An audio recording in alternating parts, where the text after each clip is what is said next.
অনলাইনের মাধ্যমে আপনার ব্যবসা প্রতিষ্ঠানের রিটার্ন সাবমিট করার জন্য ফার্স্টেই যে কোনো কম্পিউটার বা মোবাইল থেকে আপনি গুগলে চলে আসবেন। আমি অলওয়েজ প্রেফার করি কম্পিউটার দিয়ে কাজটা করবেন, তাহলে ভুল হওয়ার চান্স কম থাকে, কারণ কম্পিউটার স্ক্রিনটা বড় থাকে, মোবাইল স্ক্রিন যেহেতু ছোট থাকে ভুল হওয়ার চান্সটা থেকেই যায়। তাই আমি প্রেফার করি কম্পিউটার দিয়ে কাজটা করবেন। তো আমরা গুগলে চলে আসছি, এসে আমরা টাইপ করব রিটার্ন লিখে। রিটার্ন লিখে আমরা যখন এন্টার করব রিটার্নের ওয়েব পোর্টালটা ফার্স্টেই পেয়ে যাব। আমরা রিটার্নের ওয়েব পোর্টালটা ওপেন করব। ওপেন করার পরে মাঝখানে দেখুন রিটার্ন লেখা আছে, এখানে ক্লিক করবেন। ক্লিক করার পরে দুইটা অপশন পাবেন, একটা হচ্ছে আই এম অলরেডি রেজিস্টার্ড আর একটা হচ্ছে I am not yet registered. এখন আপনি কি এই প্রথম অনলাইনের মাধ্যমে রিটার্ন দিতে যাচ্ছেন, তাহলে তো আপনাকে রেজিস্ট্রেশন করতে হবে আই এম নট ইয়েট রেজিস্টার্ডে ক্লিক করে। আর আপনার যদি গত বছর অনলাইনে দিয়ে থাকেন তাহলে তো আপনার অলরেডি রেজিস্ট্রেশন করা আছে, সেক্ষেত্রে আই এম অলরেডি রেজিস্টার্ডে ক্লিক করে আপনি আপনার টিন নাম্বার পাসওয়ার্ডটা দিয়ে লগ ইন করে যাবেন। আপনি যদি এখনও রেজিস্ট্রেশন না করে থাকেন, এবারে যদি আপনি ফার্স্ট টাইম অনলাইনে রিটার্ন দিতে চাচ্ছেন তাহলে আই এম নট ইয়েট রেজিস্টার্ডে ক্লিক করে রেজিস্ট্রেশনটা করতে হবে। বাট আমি যেহেতু অলরেডি রেজিস্ট্রেশন করে রাখছি, সো ওই ভিডিও তো এখানে করতে পারতেছি না, মানে একই স্টেপ তো দুইবার দেখানো যায় না। সো ওই ভিডিওটা আমার আছে ইউটিউবে এবং ফেসবুকেও আছে। এই যে এখন থাম্বনেইলটা দেখতে পাচ্ছেন, এই ভিডিওটাই ওইটা, আপনি ওইটা দেখে নেবেন, তাহলে আপনার ভুল হবে না। ভুল হইলে কিন্তু আপনাকে ব্লক করে দেবে রিটার্নের ওয়েব পোর্টাল থেকে। নেক্সট টাইমে কিন্তু আপনি রিটার্নের ওয়েব পোর্টালের থেকে এই ব্লক থেকে আনব্লক হতে অনেক হ্যাসেলে পড়বেন। সো সেই হ্যাসেল এড়ানোর জন্য ওই ভিডিওটা দেখার রিকোয়েস্ট থাকলো। ওকে, আমি যেহেতু অলরেডি রেজিস্ট্রেশন করা আছে, আমি আই এম অলরেডি রেজিস্টার্ডে ক্লিক করতেছি। এখন হচ্ছে আমরা আমাদের টিন নাম্বার এবং পাসওয়ার্ডটা দিয়ে লগ ইনটা করে ফেলতেছি। তো দেখতে পাচ্ছেন আমরা কিন্তু সাকসেসফুলি রিটার্নের ওয়েব পোর্টালে লগ ইন হয়ে গেছি। এখানে উপরে অ্যাসেসমেন্ট ইয়ার অটোমেটিক্যালি 26-27 সিলেক্ট থাকবে, আপনাকে কিছু করতে হবে না। আমরা জাস্ট সাবমিশনের আন্ডারে রেগুলার রিটার্ন যে লেখা আছে এখানে ক্লিক করব। এখানে ক্লিক করার পরে ফার্স্টই হচ্ছে অ্যাসেসমেন্ট ইনফরমেশন চলে আসবে। আমরা অ্যাসেসমেন্ট ইনফরমেশনে এই পার্টগুলো কিছু করতে হবে না। সেল থাকবে, 26-27 অ্যাসেসমেন্ট ইয়ার থাকবে, ইনকাম ইয়ারও সিলেক্ট করা থাকবে, এগুলো আপনাকে কিছু করতে হবে না। রেসিডেন্ট, আপনি যেহেতু বাংলাদেশ থেকে করতেছেন, রেসিডেন্ট কিচ্ছু করতে হবে না। টেক্সট এক্সাম্পট ইনকাম, আপনার যদি ছেলে বিদেশে তাকে রেমিটেন্স পাঠায় তাহলে ইয়েস দিবেন। সেক্ষেত্রে আমার লাস্ট ভিডিওতে কীভাবে রেমিটেন্সেরগুলো ফিল আপ করতে হয় আমি দেখাইছি, ওটা দেখে নেবেন। এই ভিডিওতে আর ওই জিনিসটা আমি অ্যাড করতেছি না, রেমিটেন্সের বিষয়টা। সো আমরা নো দিচ্ছি যে আমাদের টেক্স এক্সাম কোনো ইনকাম নেই, আমরা শুধুমাত্র দেখাবো ব্যবসা প্রতিষ্ঠান থেকে আমাদের ইনকামের কীভাবে রিটার্ন দিতে হয়। সো এখানে ইয়েস দিবেন, দেওয়ার পরে এই ঘরগুলো অ্যাভেলেবেল হবে, আপনি এখানে টিক দিবেন, কারণ এটা হচ্ছে বিজনেসের জন্য। তারপরে কন্টিনিউসে যাবেন। এখানে হচ্ছে আপনার ইনকাম লোকেশন, আপনার ব্যবসা প্রতিষ্ঠানের লোকেশনটা কোথায়, এখানে ক্লিক করে আপনি ঢাকা উত্তর, ঢাকা দক্ষিণ, চট্টগ্রাম, অথবা ঢাকা চট্টগ্রাম ছাড়া যে কোনো সিটি কর্পোরেশন হলে আদার, আর এনি আদার এরিয়া হলে এটা। তো আমি যেটা দেখাচ্ছি সেটা ঢাকা উত্তর, সো আমি হচ্ছে ঢাকা নর্থ সিটি সিলেক্ট করে দিলাম। তারপরে হচ্ছে এখানে কয়েকটা অপশন আছে, যুদ্ধাহত মুক্তিযোদ্ধা অথবা আহত যারা ফ্রিডম জুলাই ফাইটার আছেন তারা হচ্ছে এটা সিলেক্ট করবেন। আর আপনি যদি কোনো পার্সন উইথ ডিজেবল অথবা থার্ড জেন্ডার হন তাহলে এটা, অথবা আপনি যদি কোনো বেনিফিট ক্লেম করতে চান যে হচ্ছে একজন প্যারেন্ট অথবা লিগ্যাল গার্ডিয়ান একটা পার্সন উইথ ডিজেবল, তাহলে হচ্ছে এটা টিক দিবেন, আদারওয়াইজ দরকার নেই এগুলোতে টিক দেওয়া। আপনার যদি কোনো রিবেট থাকে তাহলে এখানে ক্লিক করবেন ইয়েস, সেক্ষেত্রে রিবেটের একটা ঘর পাবেন, ওখানে ফিল আপ করতে হবে। তো রিবেট নিয়ে আমার ডেডিকেটেড আলাদা ভিডিও আছে, তারপরে এই ভিডিওতে হালকা একটু টাচ করে দিয়ে আমি ধরে নিলাম আমাদের রিবেট আছে, আমাদের একটা ডিপিএস আছে, সো ইয়েস দিলাম। আর এখানে হচ্ছে আইটি 10বিগুলো আপনাকে ফিল আপ করতে হবে। আপনার কি 50 লাখ টাকার উপর সম্পদ আছে, থাকলে ইয়েস নাইলে নো। আপনার কি মোটর কার আছে, থাকলে ইয়েস নাইলে নো। আপনার কি দেশের বাইরে প্রপার্টি আছে, থাকলে ইয়েস নাইলে নো। আপনি কি কোনো কোম্পানির শেয়ার হোল্ডার হইলে ইয়েস নাইলে নো। আপনার কি কোনো বাড়ি আছে আপনার নামে, তাহলে ইয়েস নাইলে নো। আইটি 10বিটা ম্যান্ডেটরি না, বাট আপনি কি সাবমিট করতে চাচ্ছেন, আমি বলবো অবশ্যই সাবমিট করবেন, কারণ এটা সাবমিট করলেই ইয়েস দিলেই আপনি হচ্ছে অ্যাসেট অ্যান্ড লায়াবিলিটি পেজটা পাবেন। আদারওয়াইজ নেক্সটে সেভ অ্যান্ড কন্টিনিউ দিলাম, দেখুন অ্যাসেট অ্যান্ড লায়াবিলিটি পেজটা নাহলে আসতো না। সো এটা ফিল আপ করবেন, আমি এটা রিকোয়েস্ট করবো। তো তারপরে আপনি যখন নেক্সটে দিবেন এই ধরনের এই যে ইনকামের পেজে চলে আসবেন। আমরা কিন্তু এতক্ষণ অ্যাসেসমেন্টে ছিলাম, এখন ইনকামে আসছি। আসার পরে আপনি এরকম দেখবেন, এরকম খালি থাকবেন। আপনি বিজনেস ক্যাটাগরি আন্ডারে সিলেক্ট করে নেবেন, এখানে আপনার ওয়াইজ আপনাকে সিলেক্ট করতে হবে। আমি যেহেতু একদম ছোটোখাটো ব্যবসা প্রতিষ্ঠানের জন্য দেখাচ্ছি, তাই আমি এটা সিলেক্ট করলাম বিজনেস অর প্রফেশনাল ইনকাম। আপনার যদি business or professional income with TDS থাকে, আপনার যদি অটোমেটিক্যালি অলরেডি ট্যাক্স ডিটেক্টেড করে থাকে, তাহলে এটা সিলেক্ট করে এখান থেকে আপনারটা কোন ক্যাটাগরির মধ্যে পড়ে সেটা আপনাকে সিলেক্ট করতে হবে। আর যদি নর্মাল রিটেল শপ যেমন মুদি দোকান, ওষুধের দোকান বা এরকম ছোটোখাটো ব্যবসা প্রতিষ্ঠান থাকে, তাহলে এত কিছু দেখা দরকার নেই, আপনাকে জাস্ট বিজনেস ও প্রফেশনাল ইনকামে সিলেক্ট করলে হবে। আদারওয়াইজ আপনার যদি অন্য কোনো বড় ব্যবসা প্রতিষ্ঠান তাহলে নিচে তো অপশন আসেই। সো আমরা যেটা দেখাবো সেটা হচ্ছে বিজনেস অর প্রফেশনাল ইনকাম, যেটা হচ্ছে ছোটোখাটো একটা ব্যবসা প্রতিষ্ঠান। সো এটা আমি সিলেক্ট করে দিব। তো অলরেডি সিলেক্ট করার পরে আপনি এখানে ক্লিক করলে এই ঘরগুলো পেয়ে যাবেন। তো আমি অলরেডি এটা ফিল আপ করে রাখছি। তাই এটা কেটে দিলাম। দেখতে পাচ্ছেন আমি ফিল আপ করে রাখছি। এখানে আমি বিজনেস টাইপ ট্রেডিং দেখাচ্ছি। ট্রেডিং মানে কিন্তু এটা না যে আপনি শেয়ার বাজারে ট্রেডিং, এটা বিষয়টা হচ্ছে ট্রেডিং মানে হচ্ছে ইটস কাইন্ড অফ বিজনেস, তাই না? আপনার হচ্ছে যে কোনো রিটেল শপ থাকতে পারে, সেটা মুদি দোকান হতে পারে, স্টেশনারি শপ হতে পারে, সেটা একটা সেলুন হতে পারে, সেটা মানে ছোটোখাটো আপনার যে কোনো বিজনেস প্রতিষ্ঠান ট্রেডিংয়ের আন্ডারেই পড়ে। তো ব্যবসার আপনার প্রতিষ্ঠানের নাম দিবেন, তারপরে লোকেশনটা দিবেন, আপনার লোকেশনটা কোথায় আছে। তারপরে হচ্ছে আপনার হচ্ছে সেলস টার্নওভার বা রিসিপ্ট, মানে আপনি লাস্ট অর্থ বছরে 1 বছরে আপনি কত টাকা বিক্রি করছেন, এখানে তো শুধু প্রফিট না, বিক্রিটা।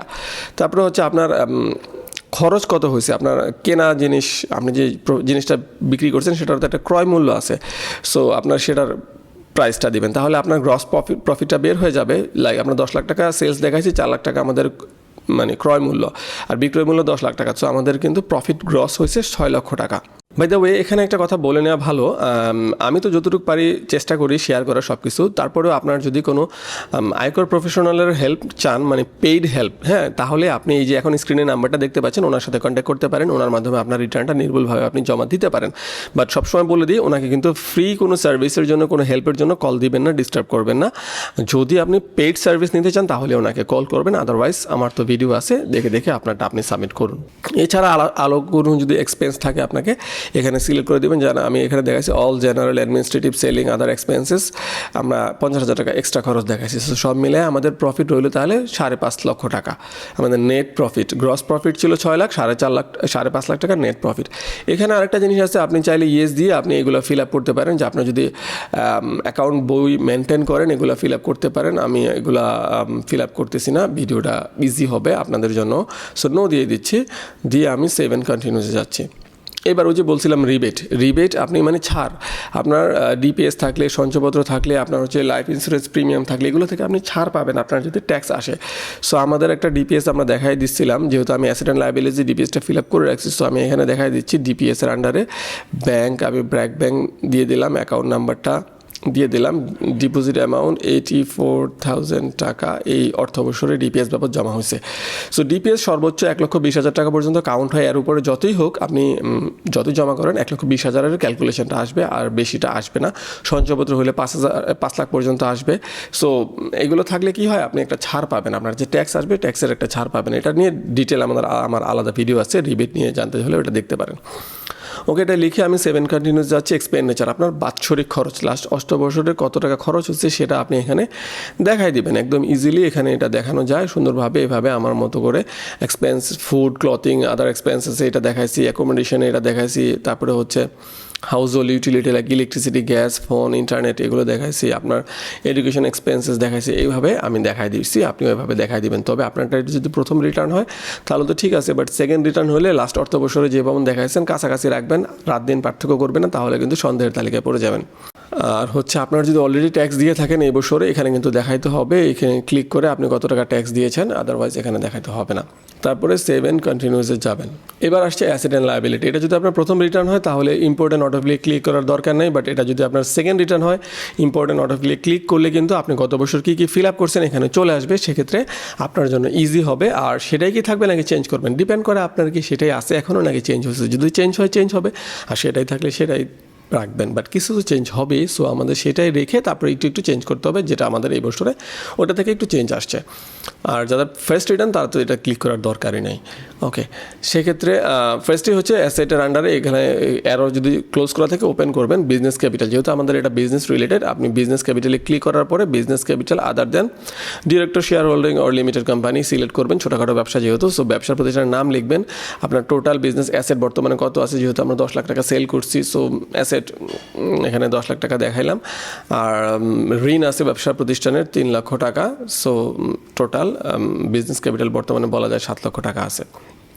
অটোমেটিক্যালি এটা ক্যালকুলেশন হয়ে চলে আসবে। তারপরে হচ্ছে ফাইন্যান্সিয়াল অ্যাসেটের আন্ডারে আমরা ডিপিএস দেখাইছিলাম 84,000 টাকা, সেটা আমরা এখানে দেখাই দিচ্ছি। আপনার যদি ডিপিএসে আরও বেশি থাকে সেটা এখানে দেখাইতে পারেন। আর রিবেটে দেখাবেন হচ্ছে লাস্ট অর্থ বছরে কত টাকা টোটাল জমা হয়েছে। ধরেন আপনার ডিপিএসে এখন পর্যন্ত টোটাল আছে 5 লাখ টাকা, কিন্তু রিবেট মানে ওই ঘরে বসাবেন আপনি লাস্ট অর্থ বছরে কত টাকা, লাইক 12,000 টাকা করে, তাহলে 12 144 1,44,000 টাকা। সেক্ষেত্রে এই রিবেটে বসাবেন 1,44,000, কিন্তু এখানে বসাবেন এইখানে বসাবেন টোটালটা আপনার এখন পর্যন্ত কত জমা আছে, কারণ এটা আপনার সম্পদ, আর ওইখানে হচ্ছে লাস্ট অর্থ বছরেরটা বসাবেন। ওকে, আশা করি ক্লিয়ার। তারপরে হচ্ছে এখানে আপনার যদি অন্য কিছু থাকে, লাইক আপনার গোল্ড থাকতে পারে, আপনি গোল্ড গিফট পেতে পারেন, বিয়েতে গিফট পেতে পারেন, সেক্ষেত্রে কত ভরি গিফট পাইছেন এখানে ভরি সিলেক্ট করে দিবেন, কত ভরি, ভ্যালু 0 দিবেন, কারণ এটা গিফটের জিনিস, এটা আপনার টাকা দিয়ে আপনি কিনেন নাই, সো এখানে ভ্যালু দিবেন না। যদি আপনি পারচেস করেন অথবা শুধু পারচেস করলে ভ্যালু দিবেন, ইনহেরিটেন্স মানে উত্তরাধিকার সূত্র পেলেও ভ্যালু দেওয়ার দরকার নাই। সো এইভাবে আপনি গোল্ড দেখাতে পারেন। তারপরে ফার্নিচার থাকলে ফার্নিচার এখানে ক্লিক করে এখানে দেখাইতে পারেন। আমি আর এই ভিডিওতে দেখাচ্ছি না, বাট দেখাই দিতে পারেন, কোনো সমস্যা নেই। এখানে ফার্নিচার লিখে কয়টা আছে, কত টাকা পারচেস করলে তো ভ্যালু দিতে হবে। যেহেতু আমি একটা হিসাব মিলিয়ে রাখছি, সো আমি এখানে ভ্যালু দিচ্ছি না, আমি জাস্ট একটা জিনিস দেখাই দিচ্ছি, লাইক আমি ইনহেরিটেন্স, লাইক ধরেন আমি ফার্নিচার 2টা ফার্নিচার পারচেস করিনি, আমি ইনহেরিটেন্স সূত্রে পাইছি, সো ভ্যালু দিলাম না। বাট পারচেস করলে অবশ্যই ভ্যালু দিতে হবে। তো এভাবে আপনি দেখা দিতে পারেন। তারপরে ক্যাশ, আপনার ব্যাঙ্ক অ্যাকাউন্টে তো অবশ্যই টাকা পয়সা আছে, সেক্ষেত্রে এখানে ক্যাশে ক্লিক করে note and currency bank click করলে এই ব্যাঙ্ক অ্যাকাউন্টের অপশনটা পাবেন। এখানে অ্যাডে ক্লিক করলে ব্যাঙ্ক অ্যাকাউন্ট অ্যাড করার অপশন পাবেন। আপনি হচ্ছে এখানে হচ্ছে ব্যাঙ্ক অ্যাকাউন্ট সিলেক্ট করে এখানে ড্রপডাউন থেকে ব্যাঙ্ক অ্যাকাউন্ট, কোন ব্যাঙ্ক সিলেক্ট করে অ্যাকাউন্ট নাম্বারটা এবং অ্যাকাউন্টে আপনার 2026 জুনের 30 তারিখে আপনার কত টাকা ব্যালেন্স ছিল সেটা এখানে দিতে হবে, মানে লাস্ট দিন, অর্থবর্ষের লাস্ট দিন কত ছিল, আর আপনার হাতে তো টাকা আছে সেটা এখানে দিবেন। এই জিনিসটা আপনি একটু কম বেশি করতে পারেন আপনার এই হিসাবটা মেলানোর জন্য, আমি একটু পরে বুঝাই দিচ্ছি। তারপরে আমাদের ঋণ আছে, যেটা আমরা ফার্স্টে বলছিলাম বিজনেস ক্যাপিটাল, এখানে 3 লাখ টাকা ঋণ, সেটা আমি এখানে দেখাই দিলাম যে ব্যাংক থেকে আমরা 3 লাখ টাকা ঋণ নিয়েছিলাম ব্যবসা করার জন্য। ওকে, তারপরে এগুলো অটোমেটিক চলে আসবে। আপনার বাৎসরিক খরচ এই যে এখান থেকে আসছে, এক্সপেন্ডিচার থেকে বাৎসরিক খরচটা চলে আসছে। তারপরে হচ্ছে আপনার সোর্স অফ ফান্ডে হচ্ছে আপনার ইনকাম, আপনি যে এখানে ইনকামের ঘরে আপনি যে প্রফিট দেখাচ্ছেন 5.5 লাখ টাকা, সেটা এখানে অটোমেটিক্যালি চলে আসছে। আর আপনার ট্যাক্স ফ্রি কোনো ইনকাম নেই, যেটা বললাম আপনার ছেলে যদি বিদেশ থাকে ফরেন রেমিটেন্স পাঠায় সেক্ষেত্রে ট্যাক্স ফ্রি, সেটা এখানে চলে আসতো, বাট আমাদের নাই, ধরলাম চাই আমাদের এখানে নাই। আর আপনি যদি কারো কাছ থেকে কোনো টাকা পয়সা নিয়ে থাকেন, মানে আদার কোনো সোর্স থাকে, আপনার বাবার কাছ থেকে আপনি ধান আনছেন, বাট বাবার কাছ থেকে ধার কি বাবার কাছ থেকে টাকা নিয়ে আসছেন, সেক্ষেত্রে এখানে বাবার ফাদার লিখবেন, এখানে তার টিন নাম্বারটা লিখবেন, কত টাকা আনছেন সেটা লিখবেন।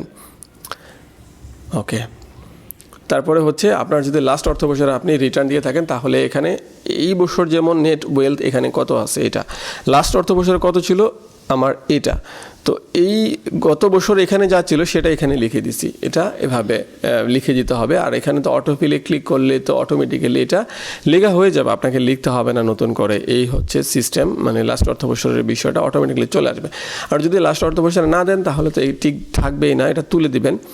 ধরলাম আমরা লাস্ট অর্থ বছরে দেই না, এটাই প্রথম রিটার্ন, তাহলে কি হবে, এখানে আপনার 0 দিয়ে দিবেন, না এখানে 0 দিয়ে দিবেন, টিক তোলা লাগবে না, 0 দিয়ে দিবেন। লাস্ট অর্থ বছর আপনি রিটার্ন দেন নাই, তাহলে কিন্তু হিসাব মিলল না, 4.5 লাখ টাকা ডিফারেন্স হয়ে গেলো, সেক্ষেত্রে আপনাকে মিলাইতে হবে। তাহলে সোর্স অফ ফান্ডে আমার কিছু টাকা অ্যাড করতে হবে। আদার রেসিপিয়েন্টসে এখানে আমি দেখা দিলাম ফাদারের একটা টিন নাম্বার, আমি একটা জাস্ট ডিজিট দিয়ে দিলাম, এটা টিন নাম্বার না, তার থেকে এই টাকাটা হচ্ছে আমরা নিয়ে আসছি। সো আমাদের হিসাবটা কিন্তু আবার আগের মতো 0 হয়ে গেলো, মিলে গেলো।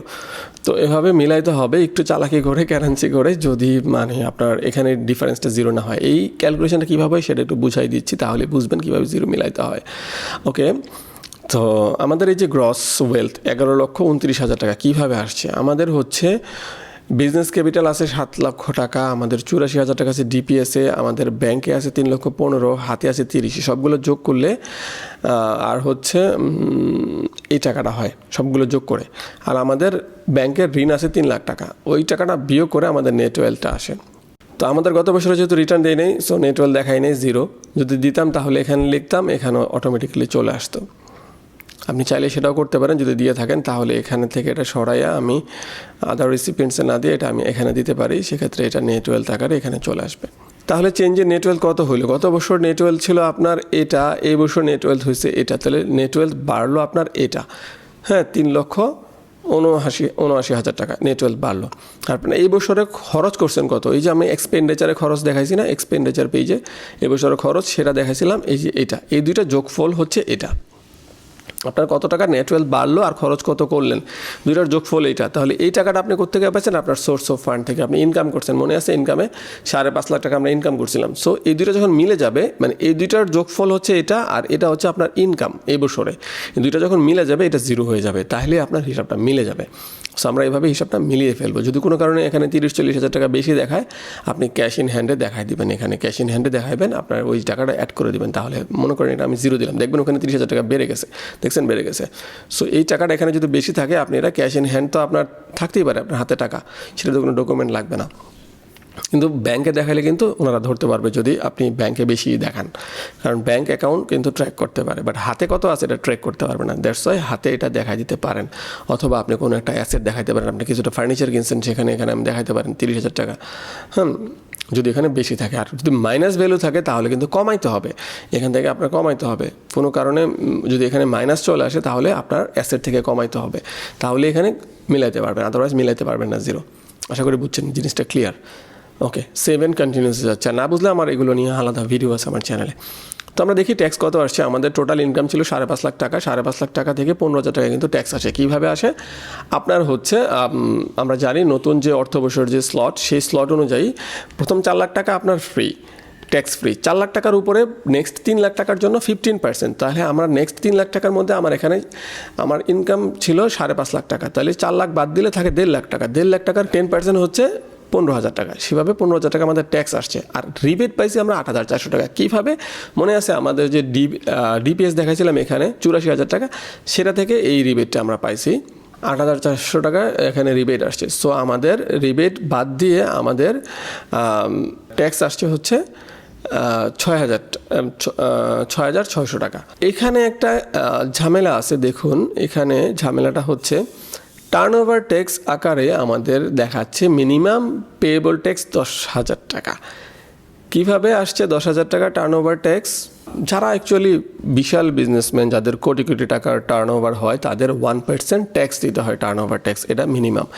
তো এটা তো আসলে বিশাল ইনভেস্টমেন্ট না, বিশাল ব্যবসাও না। সো এখানে আসলে টার্নওভার ট্যাক্স কেন আসছে এটা নিয়ে অলরেডি অনেক কথাবার্তা চলতেছে, যে যাদের হচ্ছে ছোটোখাটো বিজনেস প্রতিষ্ঠান তাদের তো টার্নওভার ট্যাক্স থাকার কথা না। সো এটা হয়তো চেঞ্জ হয়ে যেতে পারে, সেক্ষেত্রে আপনি একটু ওয়েট করতে পারেন, সময় তো আছে। যদি চেঞ্জ হয়ে যায় সেক্ষেত্রে কিন্তু আপনাকে শুধু এই টাকাটা আপনার ট্যাক্স দিতে হবে, এই 10,000 টাকা দিতে হবে না। এখন টার্নওভার ট্যাক্সের কারণে আপনাকে 10,000 দিতে হচ্ছে। লাইক আমি যদি একটু চেঞ্জ করে আপনাকে দেখাই তাহলে আপনি জিনিসটা বুঝতে পারবেন। আমি যদি রিবেটের এটা আমি চেঞ্জ করে দিই, লাইক আমি দেখাইলাম যে আমাদের কোনো রিবেট নাই, আমি যদি দেখাই যে আমাদের কোনো হচ্ছে অ্যাসেসমেন্টে ছিল না, এখানে না, নেক্সট পেজে, যে আমি ক্লেম করব না কোনো, আমি দেখালাম যে আমাদের অ্যাসেসমেন্টে কোনো মানে রিবেট আমি নিচ্ছি না। সো আমার কিন্তু অ্যাসেট অ্যান্ড লায়াবিলিটিসে আমার এইটা কিন্তু ক্যান্সেল করতে হবে, ডিপিএস আমার নাই, তাহলে এখানে কিন্তু এই টাকাটা বেড়ে গেছে। সো এই টাকাটা আমি কী বলছিলাম, যদি বেড়ে যায় এখানে পজিটিভ আসে, আমরা কিন্তু ক্যাশ ইন হ্যান্ডে এটা দেখাইতে পারি। সো আমরা ক্যাশ ইন হ্যান্ডে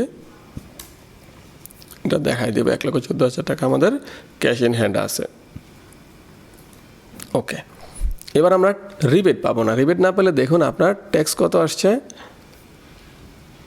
আপনার ট্যাক্স আসছে হচ্ছে এই যে দেখুন এখানে এই যে 15,000 টাকা। আমরা কিন্তু রিবেট পাচ্ছি না এবার, কারণ আমি রিবেট তুলে দিছি। সেক্ষেত্রে আপনার এখনও কিন্তু মিনিমাম ট্যাক্সটা 10,000 টাকা, কারণ আপনার কোনো রিবেট নাই। যদি রিবেট থাকতো তাহলে এখানে একটু কম দেখাইতো। সো যেটা একটু আগে বলছিলাম যে আপনার এখন 15,000 টাকা ট্যাক্স আসছে, কিন্তু আপনাকে হচ্ছে ফার্স্ট কোয়ার্টারে যেহেতু আপনি সাবমিট করতেছেন, জুলাই, আগস্ট, সেপ্টেম্বরের মধ্যে যখন আপনি দিবেন, আপনাকে একটা ফার্স্ট কোয়ার্টারের জন্য একটা আপনাকে ইনসেন্টিভ দেওয়া হবে। সেটা হচ্ছে আপনার ট্যাক্সের 5%, যেই টাকা ট্যাক্স আসবে সেটার 5% অথবা সর্বোচ্চ 25,000 টাকা। সো 15,000 টাকার 5% হচ্ছে 750 টাকা, এবং ওটা মাইনাস হয়ে আপনার ট্যাক্স আসছে এখন 14,250 টাকা। তো এখানে হচ্ছে একটা কথা যেটা আমরা একটু আগে দেখছিলাম, যে রিবেট ছিল আমাদের যখন বেশি, আমাদের ট্যাক্স কিন্তু 10,000-এর নিচে চলে আসছিল, বাট মিনিমাম 10,000-এ দেওয়া লাগতেছিল। কেন দেওয়া লাগতেছিল?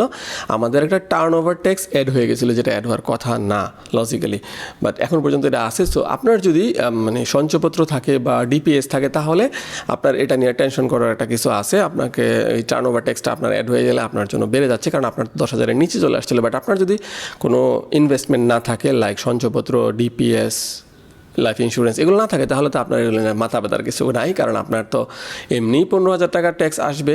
সো 15,000 টাকার আপনার টার্ন ওভার ট্যাক্স 10,000 টাকা, তো 15,000 টাকার নিচে। সো ওইটা নিয়ে আপনার মাথা ব্যথা করার কিছু নাই। আপনি একটা ইনসেন্টিভ পাবেন এবং আলটিমেটলি আপনার 14,250 টাকা হচ্ছে আপনার ট্যাক্স আসে। সো আপনি প্রসিড অনলাইন রিটার্নে যাবেন, যে হচ্ছে এই পেজটা আমি একটু ব্লার করে রাখবো, অনেক ইনফরমেশন আছে, পাবলিকলি দেখানো যাবে না, দেখালে ইউটিউব ঝামেলা করে, ফেসবুক ঝামেলা করে। সো যদি এটা ডেমো, তারপরে ওরা বুঝে না, ওরা একটু অবুঝ। তো আমি নিচে যাচ্ছি, নিচে যে হচ্ছে এখানে সাবমিট রিটার্নে ক্লিক করলে আপনাকে একটা উইন্ডো দেখাবে, নতুন একটা পপ আপ আসবে যে আপনি কি কনফার্ম সাবমিট করতে চাচ্ছেন। আপনি অবশ্যই সব চেক করেই তো এখানে আসবেন, তারপরে সাবমিট করে দেবেন। সাবমিট করার পরে এখানে ট্যাক্স রেকর্ডের আন্ডারে আপনি এক্সপ্রেস সার্টিফিকেটে ক্লিক করে আপনার সার্টিফিকেটটা ডাউনলোড করতে পারবেন, অ্যাকনোলেজমেন্টে ক্লিক করে অ্যাকনোলেজমেন্ট স্লিপটা ডাউনলোড করতে পারবেন। এভাবেই হচ্ছে যারা ছোটোখাটো ব্যবসা প্রতিষ্ঠান আছেন তারা অনলাইনে রিটার্নটা দিতে পারবেন। তো আশা করি আজকের ভিডিওটা দেখার পরে অবশ্যই নিজের রিটার্নটা নির্ভুলভাবে জমা দিতে পারবেন। যদি পারেন তাহলে অবশ্যই ভিডিওটা লাইক করবেন, কোনো প্রশ্ন থাকলে কমেন্ট করবেন। আর আমার এই চ্যানেল বা ফেসবুক পেজে যদি আপনি নতুন হয়ে থাকেন, প্লিজ চ্যানেল হলে সাবস্ক্রাইব, ফেসবুক পেজ হলে ফলো করে দেবেন। আজকে পর্যন্ত আবার দেখা হচ্ছে নতুন কোনো ভিডিও নিয়ে। আল্লাহ হাফেজ।